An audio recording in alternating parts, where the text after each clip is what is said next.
নমস্কার, দেখছেন কলকাতা টিভি। আপনার কথা শুনতে আজ এসেছি আমি স্বপন। তবে সবার আগে দেখে নেব এই মুহূর্তের হেডলাইন্স।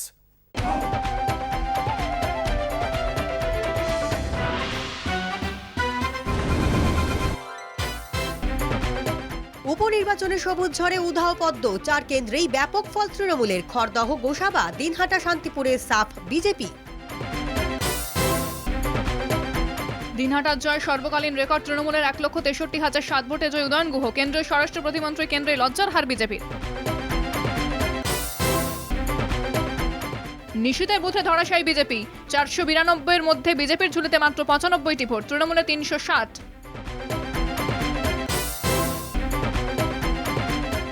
গোসাবায় জয়ী তৃণমূল কংগ্রেস, লক্ষাধিক ভোটে জয়ী সুব্রত মণ্ডল। 15 রাউন্ড শেষেই নিশ্চিত জয়।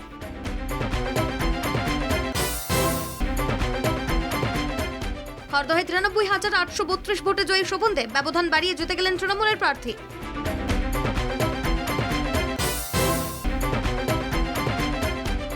সবুজ ঝড়ে তছনছ গেরুয়া শিবির, এই জয় মানুষের। টুইটে শুভেচ্ছা বার্তা তৃণমূল নেত্রী মমতা বন্দ্যোপাধ্যায়।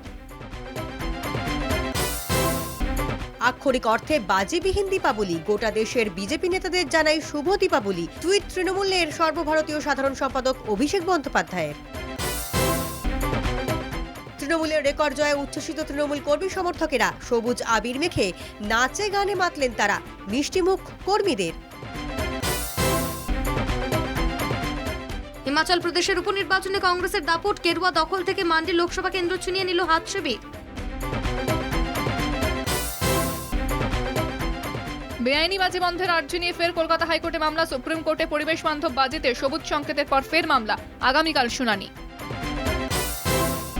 দেশে করোনায় বড় স্বস্তি, দৈনিক সংক্রমণ রেকর্ড কম। সংক্রমিত 10,423। ফেব্রুয়ারি মাসের পর সবচেয়ে কম সংক্রমণ। গতকালের চেয়ে সংক্রমণ 16% কম। আর্থিক দুর্নীতি মামলায় গ্রেফতার মহারাষ্ট্রের প্রাক্তন স্বরাষ্ট্রমন্ত্রী অনিল দেশমুখ। 12 ঘন্টা জেরার পর তাকে গ্রেফতার করে ইডি। মহারাষ্ট্রের উপমুখ্যমন্ত্রী সম্পত্তি বাজেয়াপ্ত করল আয়কর দফতর। 1,000 কোটি টাকার সম্পত্তি বাজেয়াপ্ত অজিত পাওয়ারের।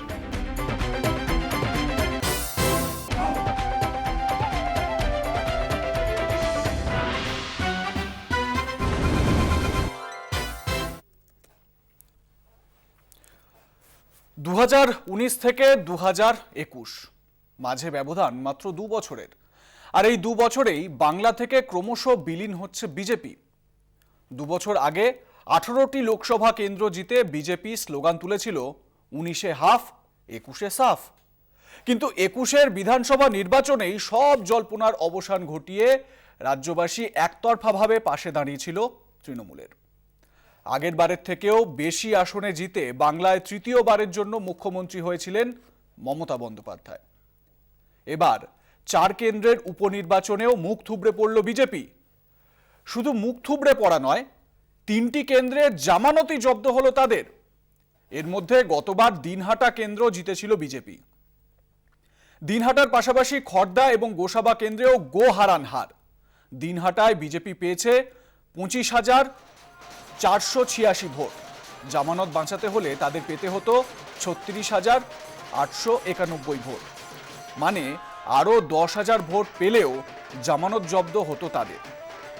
শুধু তাই নয়, কেন্দ্রীয় স্বরাষ্ট্র প্রতিমন্ত্রী নিশীথ প্রামাণিকের নিজের বুথেও বিজেপির অবস্থা করুন। ওই বুথে 492টি ভোটের মধ্যে তৃণমূল পেয়েছে 360টি ভোট। বিজেপি প্রার্থী অশোক মণ্ডল পেয়েছেন মাত্র 95টি। জানিয়ে উদয়নের কটাক্ষ, নিশীথ প্রামাণিক আসলে কাগুজে বাঘ। দিনহাটার পাশাপাশি বিজেপির জামানত জব্দ হয়েছে খড়দা ও গোসাবায়। ফলে এটা স্পষ্ট যে বিজেপিকে পুরোপুরি ব্রাত্য করেছে বাংলা। পেট্রোল, ডিজেল, রান্নার গ্যাসের দাম বাড়া থেকে একের পর এক কেন্দ্রীয় নীতি যে মানুষ ভালোভাবে নিচ্ছেন না, এবারের উপনির্বাচনের রায়ে সেটাই ফুটে উঠল। শুধু বাংলা নয়, বিজেপি জোর ধাক্কা খেয়েছে হিমাচলেও। সেখানে মান্ডি লোকসভা কেন্দ্রে হেরেছে তারা। 3টি বিধানসভা কেন্দ্রেও পরাজয় মেনে নিতে হয়েছে তাদের। হার হয়েছে হরিয়ানাতেও। সেখানে কৃষি আইনের বিরোধিতা করে বিধায়ক পদে ইস্তফা দিয়েছিলেন রাষ্ট্রীয় লোকদলের অভয় সিং চৌতালা। ফল বেরোনোর পর তাই তিনি জয় উৎসর্গ করেছেন কৃষকদের উদ্দেশ্যে। আর তাই প্রশ্ন উঠেছে, এই উপনির্বাচনী কি বার্তা দিচ্ছে আগামীর? বাংলায় যেভাবে একচেটিয়া জিতছে তৃণমূল, কংগ্রেস যেভাবে ধূলিসাৎ হয়ে গেছে, সেখান থেকে এই বার্তাই কি যাচ্ছে না যে মমতা বন্দ্যোপাধ্যায়ের জনদরদি নীতিকেই আপন করে নিতে চাইছেন জনগণ? তৃণমূল নেত্রীর মধ্যে দিয়েই খুঁজে নিতে চাইছে আগামীর সুশাসককে।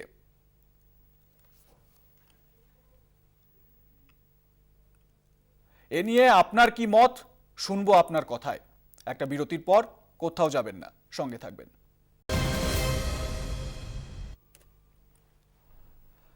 রাজ্যের 4 কেন্দ্রের উপনির্বাচনে হোয়াইট ওয়াশ হয়েছে বিজেপি। দলের এই সাফল্যের পরই একযোগে বিজেপিকে নিশানা করলেন মমতা বন্দ্যোপাধ্যায় ও অভিষেক বন্দ্যোপাধ্যায়। ঘৃণার রাজনীতির বিরুদ্ধে এবং উন্নয়নের পক্ষে এই রায় বলে টুইট বার্তায় জানালেন তৃণমূল নেত্রী। তৃণমূলের জয়কে শব্দহীন দীপাবলি বলে গেরুয়া শিবিরকে খোঁচা দিতে ছাড়লেন না অভিষেকও। 2024-এর আগে বাংলায় বিধানসভা 4 কেন্দ্রের উপনির্বাচন বড় শিক্ষা দিয়েছে বিজেপিকে। তৃণমূল কংগ্রেস খড়দা এবং গোসাবা শুধু নিজেদের দখলেই রাখল না, সেই সঙ্গে বিজেপির হাত থেকে ছিনিয়ে নিল শান্তিপুর ও দিনহাটা ও গোসাবায় লক্ষাধিকের বেশি ভোটে বিজেপিকে দুর্মুষ করেছে মমতার দল। গেরুয়া শিবিরের জামানত বাজেয়াপ্ত হয়েছে 3 কেন্দ্রে, আর এর আভাস পাওয়া গিয়েছিল মঙ্গলবার সকালে ইভিএম খুলতেই। প্রথম থেকে লিড নিতে শুরু করেন 4 কেন্দ্রের তৃণমূল প্রার্থীরা। সরকারিভাবে ফলাফল ঘোষণার আগেই জয়ের জন্য টুইটে শুভেচ্ছা জানান মমতা বন্দ্যোপাধ্যায়। টুইটে তিনি লেখেন, জয়ী 4 প্রার্থীকে অভিনন্দন জানাচ্ছি। এই জয় মানুষের জয়। বাংলার মানুষ ঘৃণা ও মিথ্যার রাজনীতির বিরুদ্ধে রায় দিয়েছেন, বেছে নিয়েছেন উন্নয়ন ও একতাকে। 4-4-এর পর বিজেপিকে কটাক্ষ করতে ছাড়লেন না অভিষেক বন্দ্যোপাধ্যায়ও। করোনাকালে দলের সদস্য সমর্থকদের সংযত থাকার পরামর্শ দেন। গেরুয়া শিবিরকে খোঁচা দিয়ে টুইটে লেখেন, আক্ষরিক অর্থে একেই বলে শব্দহীন দীপাবলি। বিজেপিকে দীপাবলির শুভেচ্ছা। বিধানসভা ভোটে 6 মাসের মাথায় উপনির্বাচনে 4-4। ছত্রখান বিরোধী শিবির। আগামী বছর ত্রিপুরা ও গোয়ায় বিধানসভা নির্বাচন। ইতিমধ্যে 2 রাজ্যকে পাখির চোখ করেছে ঘাসফুল শিবির। তার আগে 4 কেন্দ্রের ফল তৃণমূলকে বাড়তি অক্সিজেন যোগাবে বলেই মনে করছেন রাজনৈতিক বিশেষজ্ঞরা। কলকাতা টিভি। কি মনে করেন আপনারা? ফোন করুন আপনার কথায়। আমাদের সঙ্গে ইতিমধ্যেই টেলিফোন লাইনে রয়েছেন একজন দর্শক, রণেশ্বর দাস রয়েছেন টেলিফোনে। নমস্কার রণেশ্বর বাবু। হ্যাঁ, আপনাকেও সমন বাবু নমস্কার। শুভ সন্ধ্যা। শুভ বলুন। মানে দীপাবলির শুভেচ্ছা আপনাকেও। আমি আপনার সঙ্গে কোনো বিতর্কে যাচ্ছি না, যে প্রতিবেদন দেখালেন। হ্যাঁ, কারণ এটা স্বাভাবিক যে একটা প্রতিক্রিয়া পশ্চিমবাংলায় যেভাবে জামানতি জব্দ বা প্রভাবটা যে অন্যান্য রাজ্যেও পড়ছে, বিজেপির এখন একটা ভাববার সময় এসছে। আমি মনে করি বিজেপির একজন কট্টর 45 বছর ধরে এই দলটাকে আমি ভালো করে জানি, কারণ এখানে যারা যারা কলার ফোন করেন, একটু সংক্ষেপে রণেশ্বর বাবু, কারণ অনেক কলার রয়েছে। তাতে করে বিষ্ণুকান্ত শাস্ত্রী থেকে শুরু করে বা হরিপদ ভারতীর দল এই রকম ভাবে যে শোচনীয় করা যায়, এটা একটা চিন্তার বিষয়। আমার মনে হয় তেল, পেট্রোল, ডিজেল এইটার জন্য মনে হয় যে জিজিয়া কর কংগ্রেস মানে শুরু করেছিল, এইটাকে এবার চিন্তা ভাবনার দিন এসেছে। আমার মনে হয় এইটা 28% করেও যদি প্রত্যেক রাজ্যেও পাবে শেয়ার, সেই হিসেবে একটা তেলের দাম কমাবার, বেঁধে দেওয়ার এই যে ডিকন্ট্রোলিং যে এটা সিস্টেমটা, এই জিজিয়া কর হিসেবেই আমি বলবো এটাকে তুলে দেওয়া ইমিডিয়েট দরকার।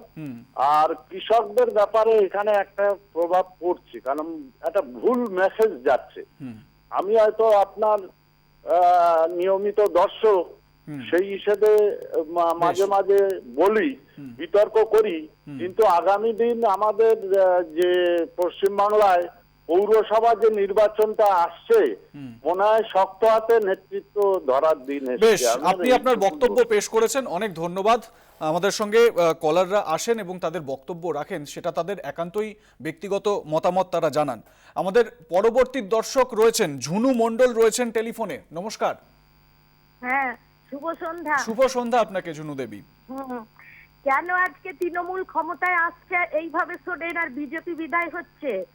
আজকে কেন হবে না আপনি আমাকে বলুন তো? পশ্চিমবঙ্গের মানুষ তো বুঝতে পারছে ধর্ম নিরপেক্ষ একটা শক্তি তারা চাইছে, এবং এমন একজনকে চাইছে যে কথা দিয়ে কথা রাখে, এবং সেটা একমাত্র মমতা বন্দ্যোপাধ্যায়। শুধু পশ্চিমবঙ্গ নয়, আগামী দিনে আমি আশাবাদী ভারতকে রোল মডেল হবে এই পশ্চিমবঙ্গ, এবং ভারতকে পথ দেখাবে মমতা বন্দ্যোপাধ্যায়।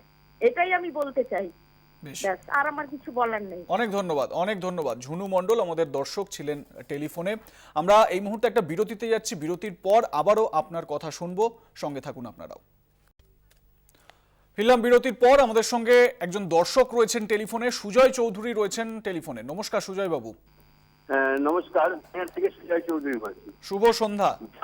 হ্যাঁ, শুভ সন্ধ্যা। জামানত দত্ত বিজেপি আজকে ভারতবর্ষের ক্ষেত্রে বিজেপি যেভাবে ধর্মকে নিয়ে রাজনীতি করছে, তিনি যেভাবে কেন্দ্রীয় সরকার যেভাবে ধর্মকে বিভাজন করে যেভাবে রাজনীতি করছে, তাতে তো হারবেই বিজেপি। এই যে দীপাবলি, যে অন্ধকার, সেই অন্ধকারটা তাদের দিকে চলে যাচ্ছে। আজকে দেখুন, ভারতবর্ষের বুকে এমন কোন উন্নয়ন বিজেপি সরকার এই 60 বছর এসে করেছে? আজকে মানুষ হাহাকার হচ্ছে। সেখানে তাদের এই যে পশ্চিমবঙ্গের উপনির্বাচন হলো, সেখানে তাদের তো জামানত জব্দ হবেই।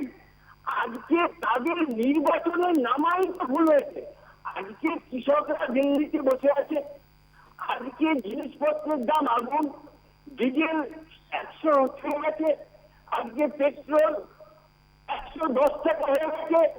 আর আমাদের প্রধানমন্ত্রী মোদী জলবায়ু নিয়ে মিটিং করছে, লজ্জার কথা। তিনি কেন এখনো প্রধানমন্ত্রী আছেন?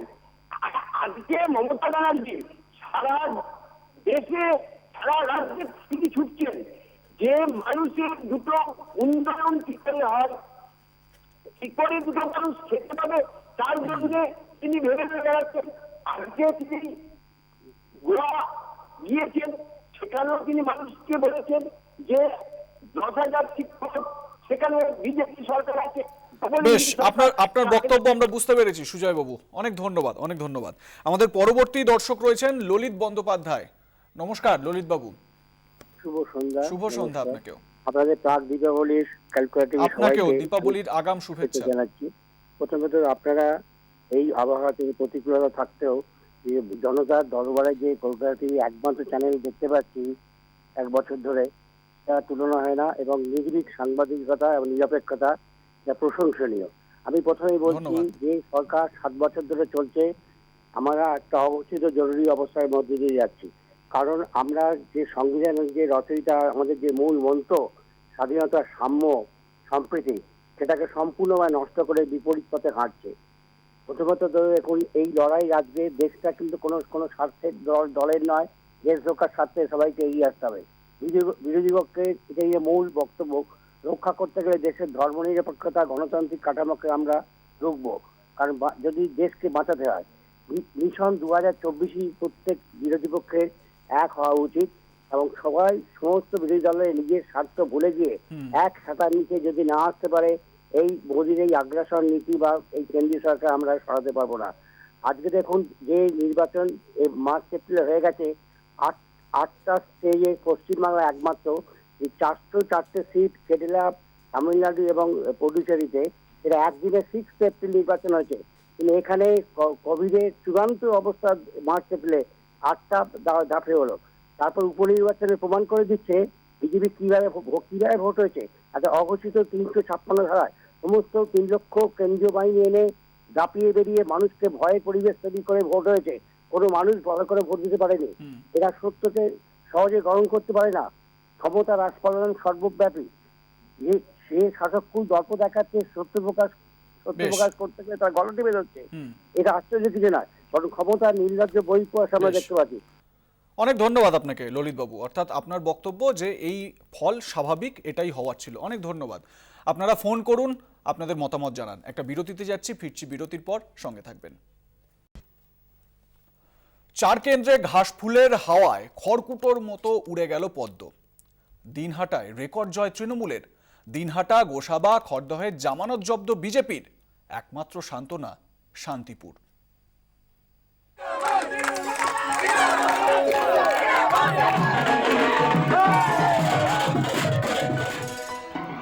ছমাসেই হাওয়া বদল। 4 বিধানসভা কেন্দ্রের উপনির্বাচনে ধরাশায়ী বিজেপি। 3 কেন্দ্রে জামানত জব্দ বিজেপি প্রার্থীর। কয়েক মাস আগে দিনহাটায় মাত্র 57 ভোটে জিতেছিলেন বিজেপির নিশীথ প্রামাণিক। বিধায়ক থাকতে চাননি কেন্দ্রীয় স্বরাষ্ট্র প্রতিমন্ত্রী, তাই এই উপনির্বাচন। এবার প্রার্থী অশোক মণ্ডল, তিনি পেলেন 25,486 ভোট। তৃণমূলের ঝুলিতে 1,89,575 ভোট। জামানত জব্দ অশোকের। জামানত বাজেয়াপ্ত বাঁচাতে গেলে তাঁকে পেতে হতো 36,891টি ভোট। খড়দহে তৃণমূলের পুরনো ঘোড়া শোভনদেব চট্টোপাধ্যায়, তাঁর প্রাপ্ত ভোট 1,14,086। বিপরীতে বিজেপির জয় সাহা, তিনি পেয়েছেন 20,254টি ভোট। এখানেও জামানত জব্দ বিজেপি প্রার্থী। জামানত বাজেয়াপ্ত বাঁচাতে গেলে তাঁকে পেতে হতো 25,592টি ভোট। গোসাবাতেও একই হাল পদ্ম শিবিরের, একেবারে হোয়াইট ওয়াশ। তৃণমূল প্রার্থী সুব্রত মণ্ডল পেয়েছেন 1,61,474 ভোট। বিজেপি প্রার্থী পলাশ রানার ঝুলিতে মাত্র 18,423 ভোট। তাঁরও জামানত জব্দ, বাঁচাতে গেলে পেতে হতো 30,706 ভোট।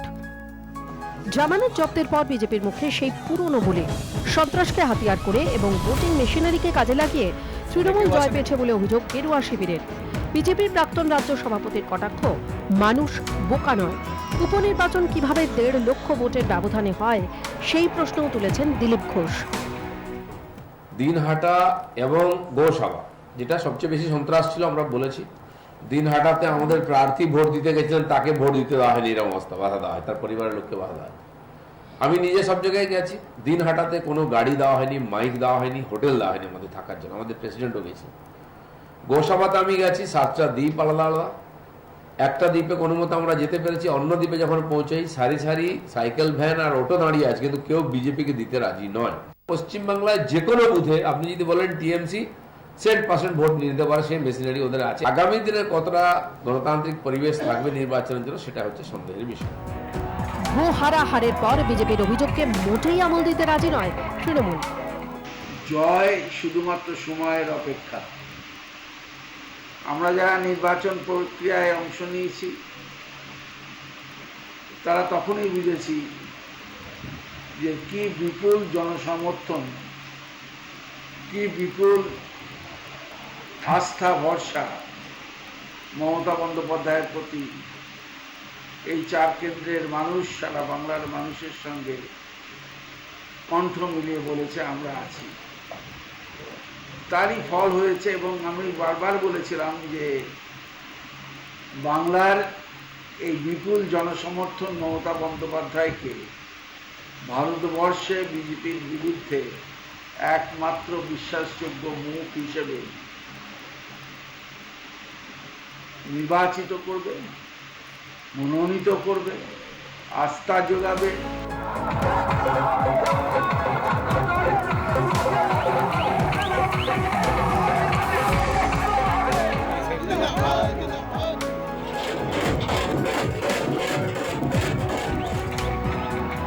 কলকাতা টিভি। টেলিফোনে রয়েছেন আমাদের এক দর্শক বিমল চট্টোপাধ্যায় রয়েছেন, কথা বলবো তার সঙ্গে। নমস্কার বিমল বাবু। হ্যাঁ নমস্কার, শুভ সন্ধ্যা। আপনাদের সকলকে শুভ সন্ধ্যা এবং আপনাদের আগাম দীপাবলি শুভেচ্ছা। আপনাকেও। ব্যাপার হলো যে এই যে জামানত জব্দ বা বিজেপির এটা হবে, এটা ধরুন প্রত্যাশা তো ছিল। ব্যাপার হলো আমরা যদি একটু পিছিয়ে যাই, যে বিগত লোকসভাতে এরকম ধরনের 17-18টা সিট কি করে বিজেপি পেয়েছিল। দেখুন এই জায়গায় যদি আমরা একটু ভাবি, তো দেখা যাবে কি রামের যে ভণ্ড রামের যে একটা হাওয়া ছিল, সেই হাওয়ায় মানে বাংলা কেন সমগ্র ভারতবর্ষের মানুষ একটু মহান ধর্মান্ধ হয়ে গেছিল। ভেবেছিল বোধহয় সত্যিকারের রামকে এরা টানছেন, যার জন্য বেশ হিন্দু ভোটটা তাদের অনুকূলে গিয়েছিল। কিন্তু যখন দেখা গেল যে এই ভণ্ড রামের দল, এরা একমাত্র রাম লক্ষণ ছাড়া আর কিছু বোঝে না। আর রাম লক্ষণ যেটা বলছি সেটা অন্তর্নিহিত ডাক নয়, এটা হচ্ছে একমাত্র পলিটিক্যাল ডাক। তারপর দেশের এই যে সর্বনাশ, পেট্রোল ডিজেল থেকে শুরু করে মানুষের যে জ্বালা, দিন দরিদ্র আত্ম অসহায় মানুষের যে প্রতিদিনের যে গ্রাসাধিকার, যারা খেতে পাচ্ছেন না, বাস মালিক গাড়ি বন্ধ করে কাঁদছেন, আজকে জিনিসপত্রের দাম আকাশ ছোঁয়া, এর একটা বিরাট প্রতিফলনে সব থেকে প্রমাণ হচ্ছে কি যে এরা এই ভণ্ড রামচন্দ্রের দল যেদিন থেকে তারা ক্ষমতায় এসেছিল তার প্রেক্ষিতে গঙ্গা সাফেদ থেকে শুরু করে নোটবন্দি থেকে শুরু করে বিভিন্ন যে সমস্ত পরিকল্পনাগুলো গ্রহণ করেছিল সেগুলো সমস্তগুলোই ফ্লপ, কোনোটাই জনগণের কাজে লাগেনি। তার ফলাফলটা হচ্ছে বিজেপির আজ জামানত বাজেয়াপ্ত। আর আমি বলে রাখছি আপনাকে 2024-এ এদের এই দলের অস্তিত্ব জন্মটাই থাকবে না। বেশ, অনেক ধন্যবাদ বিমল বাবু। আমাদের পরবর্তী দর্শক ননীগোপাল চক্রবর্তী রয়েছেন টেলিফোনে। নমস্কার ননী বাবু। হ্যালো। হ্যাঁ বলুন। হ্যালো, বলুন আপনার বক্তব্য বলুন। বলছি 2011 সাল থেকে 2011 সাল থেকে দিদিকে অনেক টিটকাটি সহ্য করতে হয়েছে, তাই তো? কিন্তু দেখা যাচ্ছে একের পরে 2016 সাল, 11 সাল, 21 সাল এই ভোটে জিতে জিতে আসছে। কিন্তু সবসময় আমরা মনে মনে করি যে সত্যের জয় থাকবে, সত্যের জয় থাকবে। দিদি অনেক কিছু উন্নয়ন করেছে, এত উন্নয়ন, এত মানুষের পাশে দাঁড়িয়েছে, এত জনগণ মানুষ সব সমস্ত দিক থেকে মানে আমরা খুবই গরিব মানুষ, বিপিএল তালিকাভুক্ত, কিন্তু তার মধ্যে দিদি যে আমাদের উন্নতি করেছে এবং অনেক জিনিসপত্র দিয়ে আমাদের সংসারে উন্নতি করেছে। আমার স্ত্রী প্রতি মাসে মাসে ভাতা পাচ্ছে এবং আমি ব্রাহ্মণ ভাতা পাচ্ছি, এই জন্য দিদিকে অসংখ্য ধন্যবাদ। এটা আমার বক্তব্য, আর কিছু আমার বলার নেই। বেশ, অনেক ধন্যবাদ, অনেক ধন্যবাদ ননী গোপাল বাবু। আপনারা ফোন করুন, আপনাদের মতামত জানান, আমরা শুনবো আপনাদের কথা। একটা বিরতিতে যাওয়ার সময় হয়েছে, ফিরছি বিরতির পর, সঙ্গে থাকবেন। ফিরলাম বিরতির পর, আপনার কথা আমরা শুনছি এবং আপনাদের মতামত কি এই 4 কেন্দ্রে উপনির্বাচনের ফল নিয়ে আপনারা কি মনে করেন। একজন দর্শক রয়েছেন আমাদের সঙ্গে টেলিফোনে, সুব্রত বন্দ্যোপাধ্যায় রয়েছেন আমাদের সঙ্গে টেলিফোনে। নমস্কার সুব্রত বাবু। নমস্কার। বলবেন।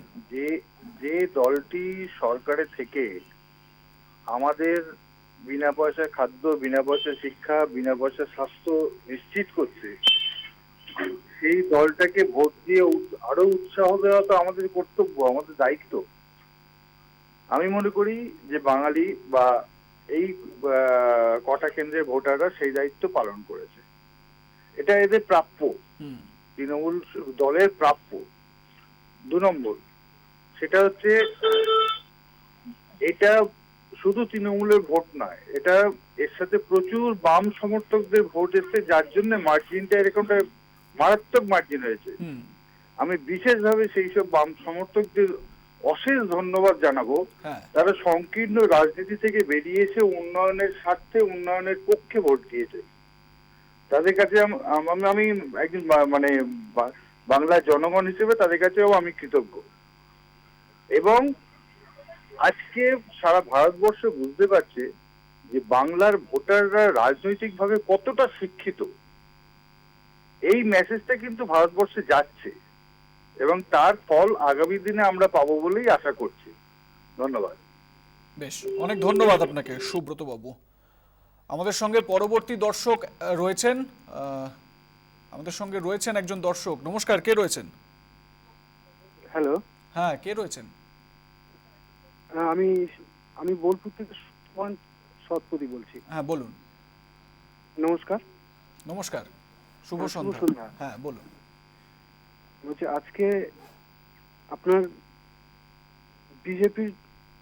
বিজেপি মানে সবুজ ঝড়ে হাওয়া হয়ে গেছে, বিষয় তো এটাই। তো এখন বিষয় হচ্ছে যে আপনার মোদী সরকার এসছে 2014 সালে। 14 সালের পর 7 বছর মোদী সরকারের রাজত্ব।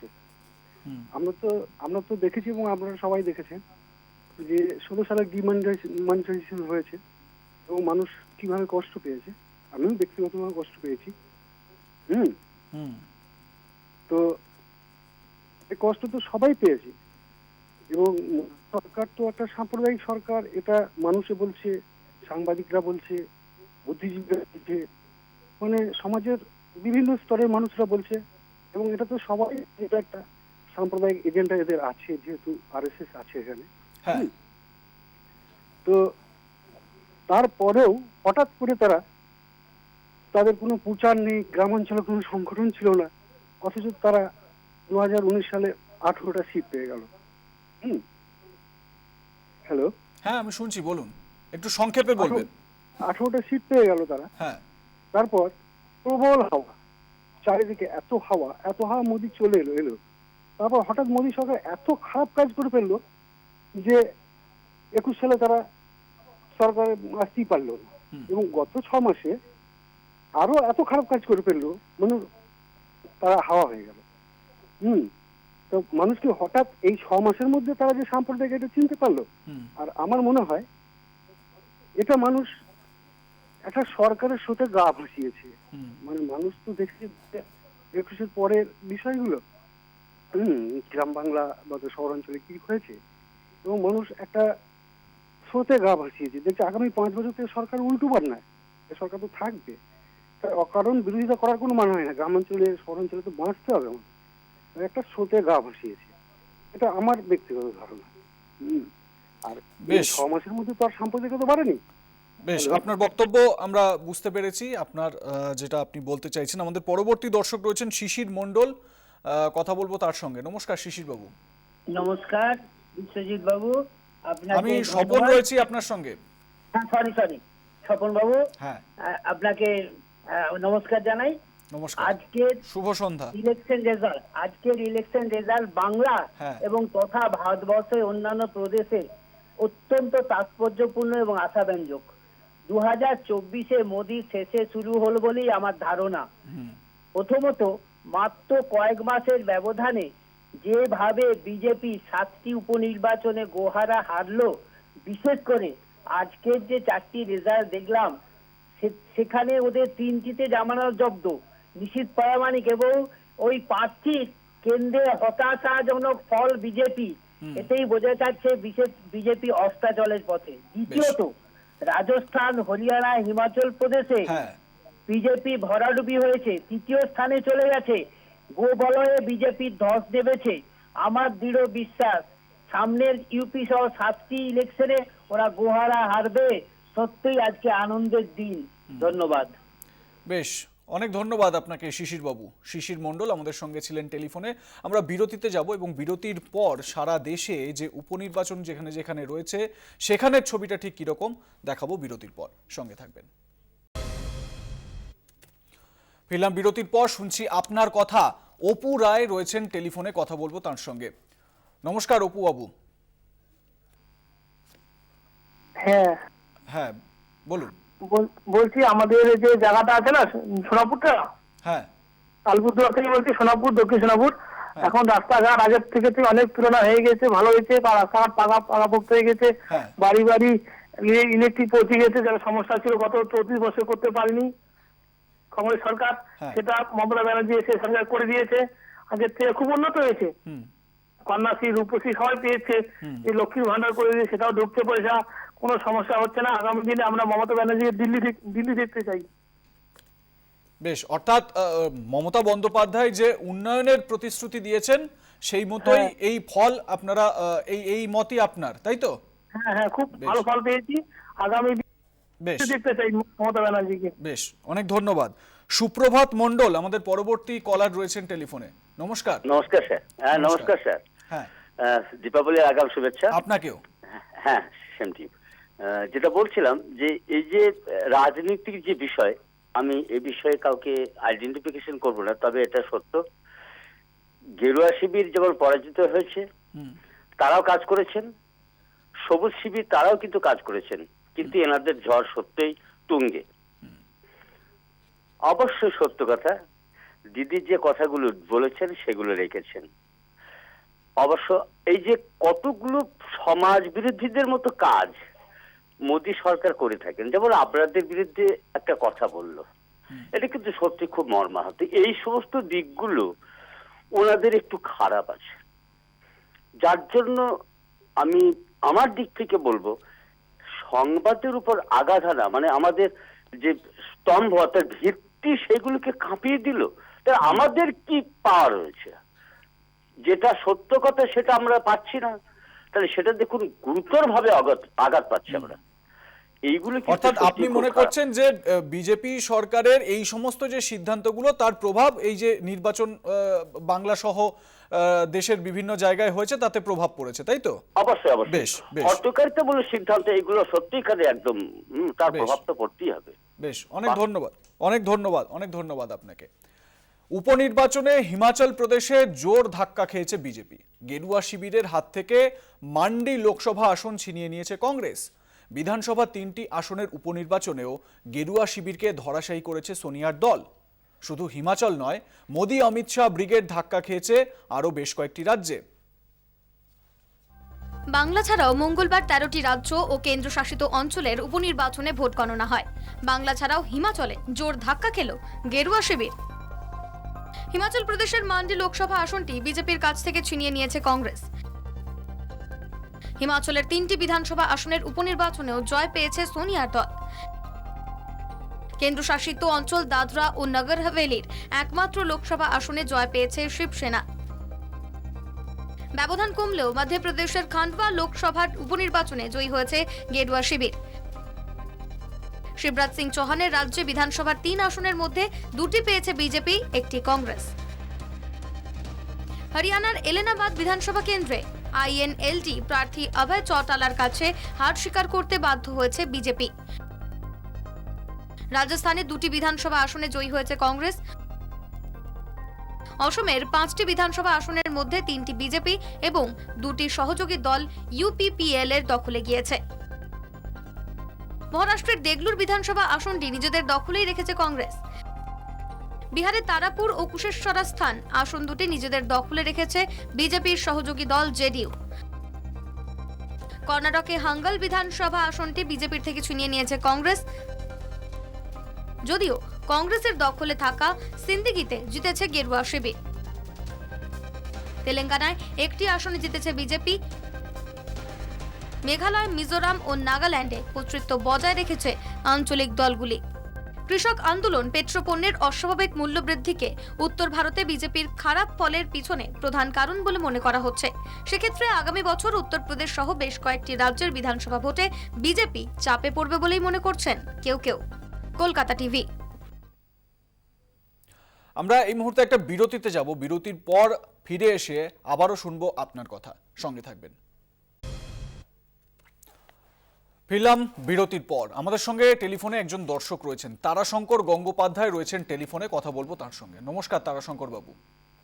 নমস্কার আপনাকেও। নমস্কার। সর্বপ্রথম আপনার কলকাতা টিভির সমস্ত স্টাফ এবং রিপোর্টার এবং টিভির পর্দার অপর দিকে যে সমস্ত দর্শকেরা রয়েছেন এবং 4টি উপনির্বাচনের ভোটারদেরকে আমি আগেই আমার বৈপ্লবিক অভিনন্দন জানাই এবং আপনাদের সকলকে আমি পাক দীপাবলির শুভেচ্ছা জানাচ্ছি। এখন আপনাকেও আমি শুভেচ্ছা জানাচ্ছি। বক্তব্যটা হচ্ছে যে ধরুন রাজনীতির মূল উদ্দেশ্য হচ্ছে মানুষের জন্য কিছু করা, মানুষের উপকার করা। এখন যখন বিজেপি গভর্নমেন্ট সরকারে এলো, আমাদের মোদিজি প্রতিটা মানুষের ব্যাংক অ্যাকাউন্টে 15 লক্ষ করে টাকা ঢোকানোর প্রতিশ্রুতি দিয়েছিলেন এবং বিভিন্ন উন্নয়নমূলক কাজেরও প্রতিশ্রুতি উনি দিয়েছিলেন, কিন্তু একটা কথা উনি রাখেননি। ঠিক অপরদিকে আমাদের বাংলায় আমাদের দিদিমণি, যিনি ওনার বিরুদ্ধে লড়াই করছেন, তিনি তার দেওয়া প্রতিটা প্রতিশ্রুতিকেই অক্ষরে অক্ষরে উনি পালন করে চলেছেন। 2019 সালে আমাদের বিদায়ী বামপন্থের ভোটে এই 18টা সিট পাওয়ার পরই অমিত শাহ এবং মোদিজি ভাবলেন বোধহয় আমরা এবারে বাংলা জয় করে ফেলবো, কিন্তু রাজনীতিটা এই জায়গায় নেই। এখানে দেশ করোনা একদম জর্জরিত হয়ে গেছে। সেখানে আমাদের দিলীপ বাবু বলছেন গোমূত্র খেলে নাকি চলে যাবে। এই যে সস্তার রাজনীতি, এই সস্তার রাজনীতি দিয়ে মানুষের জন্য কিছু করা যায় না। যেখানে মমতা ব্যানার্জি মানুষের উপকারের কথা ভাবছেন, সেখানে ওনারা ঠিক মানুষের অপকারের কথা ভাবছেন। সেই জন্য 21-এর এই বিধানসভা নির্বাচনের ফলটা এইরকম ভাবেই ওনাদের ভোগ করতে হয়েছে। গ্যাস এবং পেট্রোল ডিজেল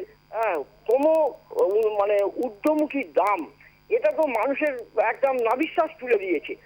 কিন্তু মমতা ব্যানার্জি সেক্ষেত্রে মানুষকে রিলিফ দেওয়ার জন্য যে বিভিন্ন পরিকল্পনাগুলো উনি চালু করেছেন, লক্ষ্মী ভান্ডার থেকে শুরু করে বার্ধক্য ভাতা বা স্টুডেন্টস ক্রেডিট কার্ড, বিভিন্ন উন্নয়নমূলক কাজের যে ফিরিস্তি উনি ভোটের আগে দিয়েছিলেন সেগুলো কিন্তু পালন করেছেন বলেই আজ এই চারটে রেজাল্টে মানে চারটে যে বিধানসভা উপনির্বাচন হলো সেটাই ওনার দল জয়লাভ করেছে। তিনটেতে আবার বিজেপির জামানতও চলে গেছে শুধু মিথ্যাচারের জন্য। সুতরাং এই সাম্প্রদায়িকতা দিয়ে কিন্তু রাজনীতি হয় না, এটা একটা সায়েন্স, এখানে এটা বুঝতে হবে। এই সকলকে নমস্কার জানিয়ে আমি আমার বক্তব্য শেষ করছি। বেশ, অনেক ধন্যবাদ আপনাকে। আমাদের পরবর্তী দর্শক রয়েছেন জয়দেব সিংহ। নমস্কার জয়দেব বাবু। নমস্কার। কলকাতা টিভির এন্টার টিমকে আমি জানাই দীপাবলি শারদীয়া শুভেচ্ছা। আপনাকেও। আর কত টপিকে আসি এবার। হ্যাঁ, আজকের যে জয়, এটা হচ্ছে দিদির যে প্রকল্প, সেই প্রকল্পের জয়। মামাটি মানুষের যে প্রকল্প দিদি করেছেন সেই প্রকল্পের জয়।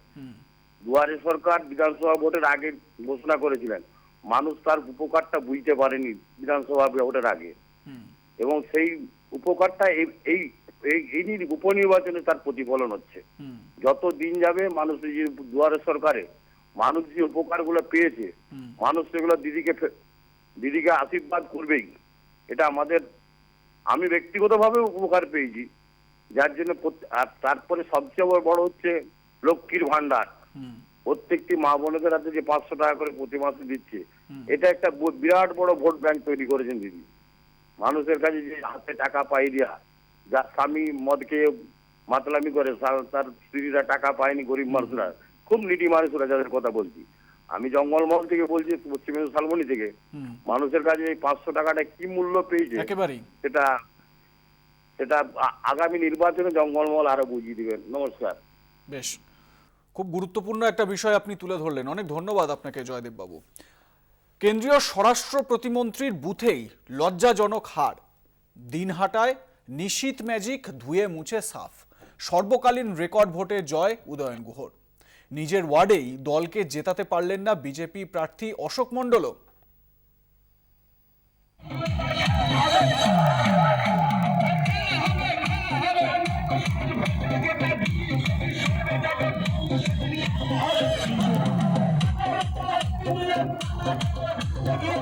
মাত্র কয়েক মাসের ব্যবধান, মাত্র 57 ভোটে জয়ের গন্ধ নিশীথের গা থেকে মুছতে না মুছতেই হারের এমন ধাক্কা খেতে হবে স্বপ্নেও বোধহয় ভাবেননি কেন্দ্রীয় স্বরাষ্ট্র প্রতিমন্ত্রী।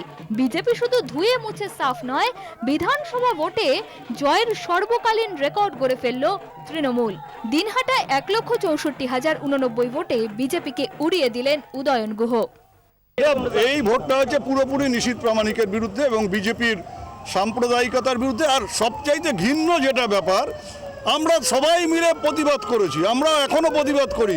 মন্দির ভাঙা, মসজিদ ভাঙা, এগুলো কেউ সমর্থন করে না।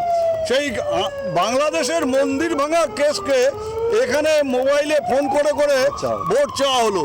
এদের মানুষ থুতু দিয়েছে, মুখে থুতু দিয়েছে বিজেপি নেতাদের, যারা এটা আবিষ্কার করেছে যে বাংলাদেশের ওই মন্দির ভাঙা দিয়ে দিনহাটায় ভোট করবে, তাদের মুখে দিনহাটাবাসী থুতু দিয়েছেন।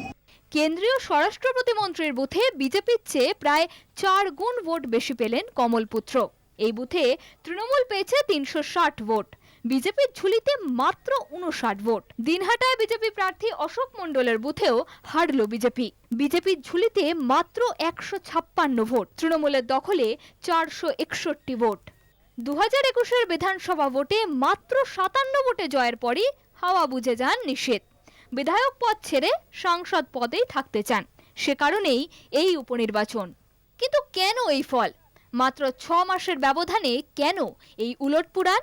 রাজনৈতিক বিশ্লেষকদের মতে 2021-এর বিধানসভা ভোটে ধুয়ে মুছে সাফ হয়ে যাওয়ার পর উপনির্বাচনে বিজেপির ঘুরে দাঁড়ানো সম্ভব ছিল না।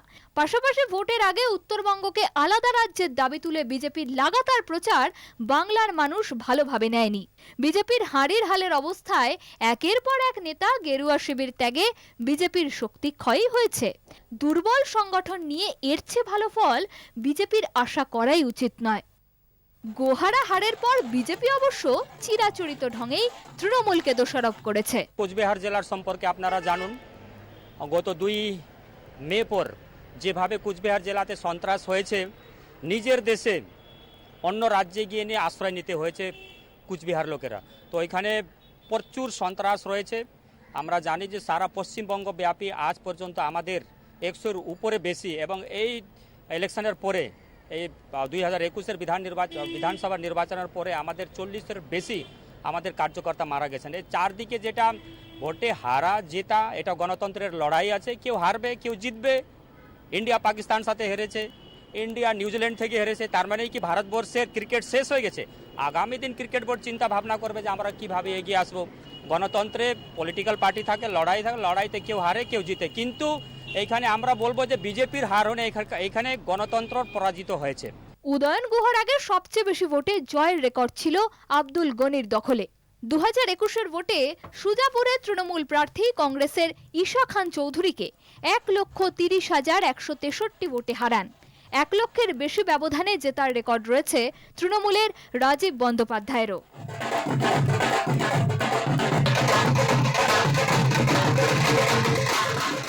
কোচবিহার থেকে অনুপম সাহা, কলকাতা টিভি।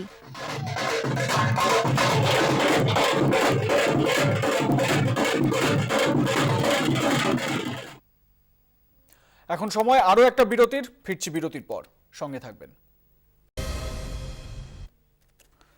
নিমাই চন্দ্র বিশ্বাস আমাদের পরবর্তী দর্শক রয়েছেন টেলিফোনে, কথা বলবো তার সঙ্গে। নমস্কার নিমাই বাবু, শুনতে পাচ্ছেন? হ্যাঁ হ্যাঁ, বলবেন আপনার বক্তব্য। আচ্ছা,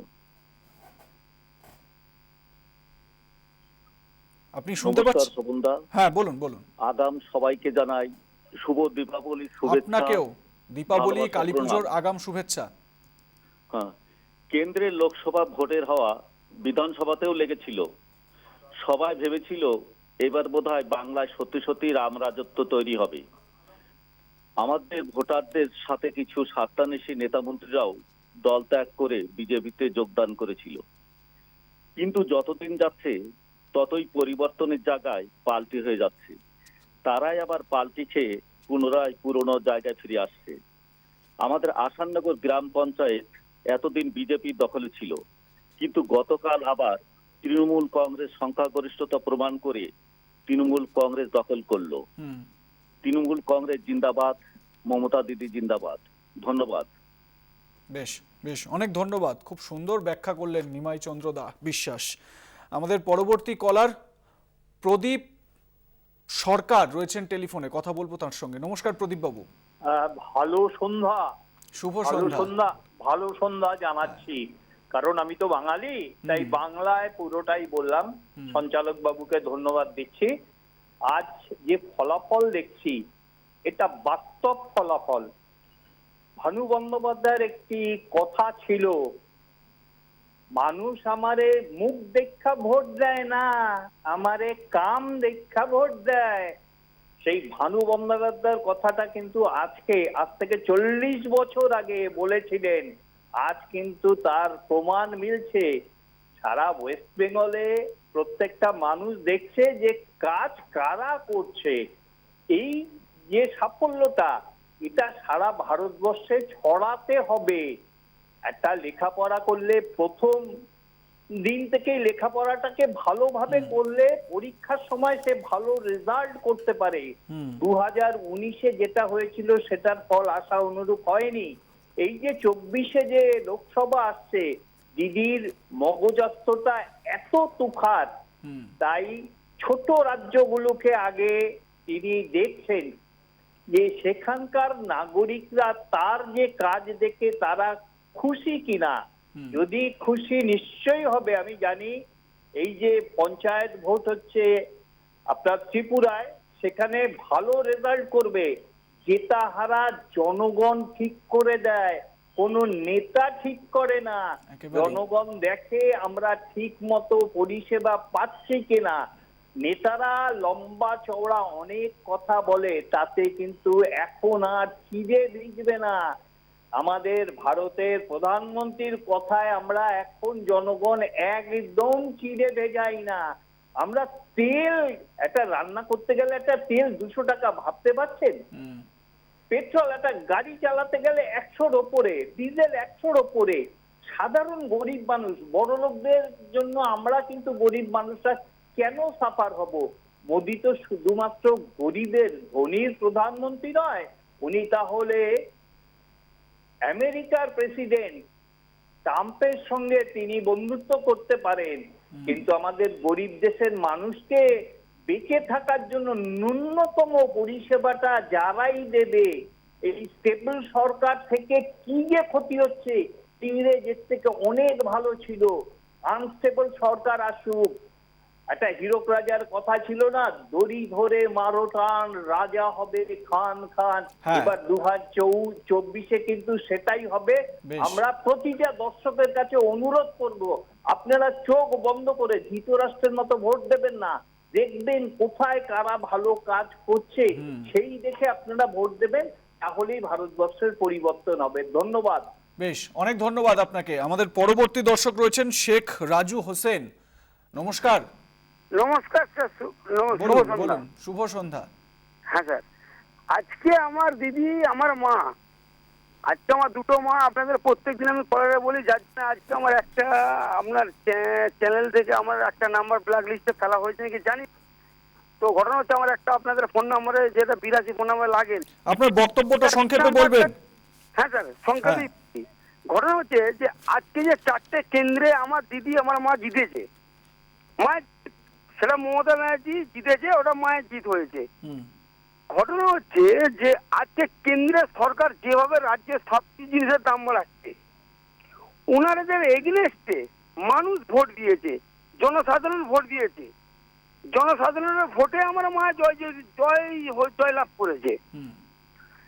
তারপরে কথা হচ্ছে যে আজকে আপনাদের লক্ষ্মী ভান্ডার, আমার মাননীয় প্রধানমন্ত্রী সাহেব যে বলেছিলেন উনি, যে আজকে আপনার 15 লক্ষ টাকা করে দেওয়া হবে। 15 টাকাও পাবলিক পাননি। মানে কোনো অ্যাকাউন্টে 15 টাকা ঢোকেনি। তারপরে আমার মা যেটা কথা দিয়েছিলেন যে আপনাদের 500 টাকা করে লক্ষ্মী ভান্ডার ঢোকানো হবে, সেটা লক্ষ্মী ভান্ডার ঢুকেছে। আপনার যেটা কৈলাস আজকে বিচারপতি সাহেব বললেন যে ইসলাম এসছে, আপনারাও দেখেছেন নিশ্চয়, যে তরোয়ালের জোরে। উনি কথাটা কি করে বলতে পারলেন? হ্যাঁ, বেশ, বুঝতে পেরেছি আপনার বক্তব্য। অনেক ধন্যবাদ, অনেক ধন্যবাদ। আমরা আবারও ফিরবো বিরতির পর, সঙ্গে থাকবেন। ফিরলাম বিরতির পর। শাহিদুল শেখ রয়েছেন টেলিফোনে, কথা বলবো তার সঙ্গে। নমস্কার শাহিদুল সাহেব। হ্যাঁ দাদা, আপনাকে শুভ দীপাবলির শুভেচ্ছা জানাই।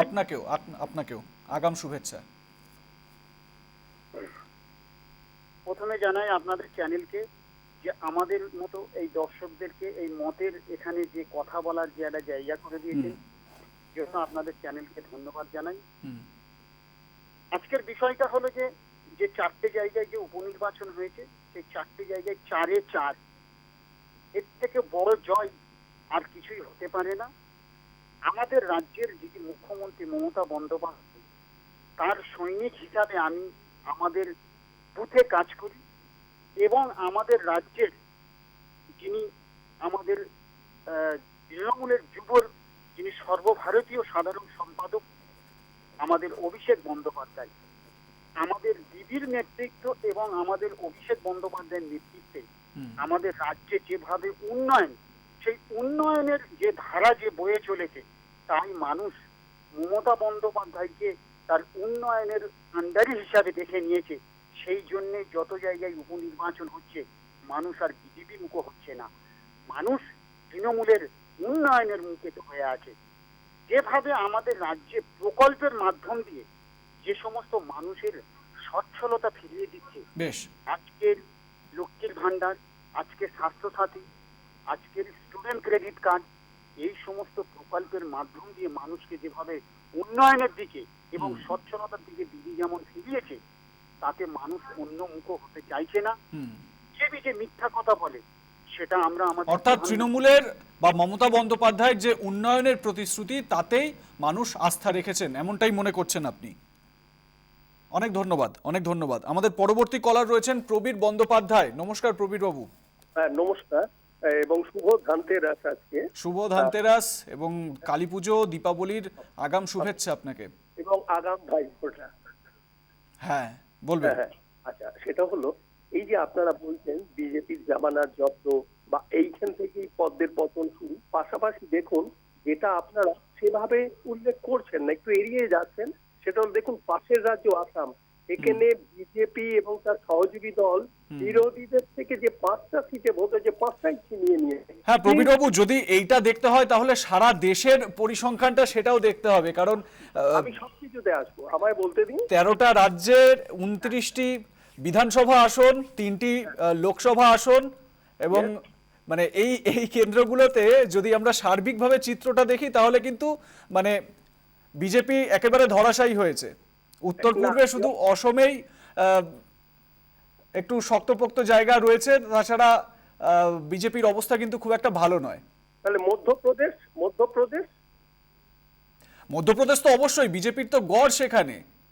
কিন্তু আমি যে বিষয়টা আপনাকে বলছি যে যদি আপনি সার্বিক চিত্রটা দেখেন তাহলে দেখবেন যে 29টি বিধানসভা, 3টি লোকসভা উপনির্বাচন, তার বেশিরভাগটাই কিন্তু বিজেপির ফেভারে নয়। যদি আপনি আজকের এই পুরো উপনির্বাচনের চিত্রটা দেখেন, দেখুন আপনি যেটা বলছেন একদম ঠিক। অসমে খুবই ভালো একটা জায়গায় রয়েছে বিজেপি, মধ্যপ্রদেশেও তাই, কর্ণাটক এবং তেলেঙ্গানা এখান থেকেও বিজেপি বিরোধীতে একটা করে সিট বের করেছে।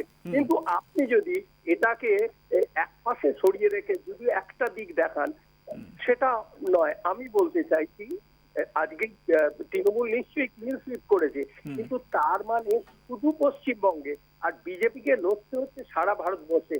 সেই অস্তিত্বটায় পৌঁছতে গেলে মমতা ব্যানার্জি আর তো 3 মাস পরে গোয়ায় ভোট, ওই গোয়ায় ভোটে দেখবেন হয়তো ওখানেও তার জামানা প্রথম যাবে, কিন্তু লড়ে যেতে হবে। আর আমার শেষ কথা হচ্ছে, একটু আগে একটি কলার বলছিলেন যে তৃণমূলের যে উন্নয়নের বার্তা তিনি দিয়েছেন তার বিপুল ভোট পড়ছে, কিন্তু তাই যদি হয়। বেশ প্রবীরবাবু, বুঝতে পেরেছি আপনার বক্তব্য। সময় সংক্ষিপ্ত। আমাদের পরবর্তী দর্শক মাধব সরকার সম্ভবত রয়েছেন। নমস্কার মাধব বাবু। নমস্কার। নমস্কার, বলবেন। বিজেপি হারবে না তো কে হারবে? আজকে কেরোসিন তেল 7 টাকা বাড়িয়েছে, 16 টাকার কেরোসিন তেল হয়েছে 7 টাকা, 70 টাকার পেট্রোল হয়েছে 112 টাকা, 60 টাকার ডিজেল হয়েছে আপনার। এইখানে বিজেপি হারবে না তো কে হারবে? এখনো কারা বিজেপি করছে তাদের লজ্জা হওয়া উচিত। 400 টাকার পোস্ত হয়েছে 3000 টাকা। বিজেপি কারা করছে, বিজেপিকে কারা ভোট দিচ্ছে, তারা কি জানে না মানুষের কি দুর্দশার মধ্যে দিয়ে যাচ্ছে মানুষ আজকে? হ্যাঁ, সারা ভারতবর্ষটাকে নোটবন্দি করলো মোদি, আর তার ফল ভোগ করতে যে সমস্ত সাধারণ জনগণকে। নোটবন্দি হচ্ছে শুধু ভারতবর্ষ নয়, সারা বিশ্বের 1 নম্বর কেলেঙ্কারি যদি হয় সেটা হচ্ছে নোটবন্দি। নমস্কার। বেশ অনেক ধন্যবাদ, অনেক ধন্যবাদ, অনেক ধন্যবাদ। আপনার কথা শুনলাম, আপনাদের মতামত আমরা জানলাম এবং আপনাদের এই মতামতের মাধ্যমেই একটা জনমত তৈরি হয়, তাও আমরা তৈরির চেষ্টা করলাম।